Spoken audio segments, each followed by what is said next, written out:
వాటర్లో విష్ణుమూర్తి ఇలా పడుకుని ఉంటున్నారు కదా ఈ మధ్య. సో అదే వీడియో బాగా వైరల్ అయింది. ఆల్మోస్ట్ మీరు అందరూ ఇప్పటికే చూసి ఉంటారు. బట్ నేను ఇంకా కొంచెం నేను తీసిన వీడియోని నేను మీ అందరితో షేర్ చేస్తున్నానండి. అంతే. అంటే మేము ఎంజాయ్ చేసిన స్పాట్ని ఇంకా మేము చూసిన దాన్ని నేను మీ అందరికీ షేర్ చేస్తున్నానండి.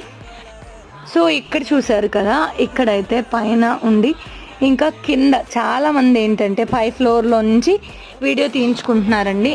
ఫ్యామిలీ గ్రూప్ మొత్తం వచ్చిన వాళ్ళు అందరూ పడతారు, ఇంకా స్టాట్యూ పడుతుంది అని చెప్పేసి నేనైతే ఈ వీడియోని ఫ్రంట్ బ్యాక్ చూపిస్తూ తీశాను. చాలా బాగా అనిపించింది నాకు. ఒక్కసారి యాక్చువల్గా నేను మర్చిపోయాను ఇలా తీయడం. మా వారు గుర్తు చేస్తే నేను సడన్గా ప్యారలల్గా రెండు కలిపి చూడొచ్చు కదా అన్న ఉద్దేశంతో నేనైతే ఇలా తీసాను అనమాట. నాకైతే ఇది మంచి మెమరీలా ఉంటుంది. ఆఫ్టర్ లాంగ్ గ్యాప్ వచ్చారండి మా వాళ్ళైతే. మా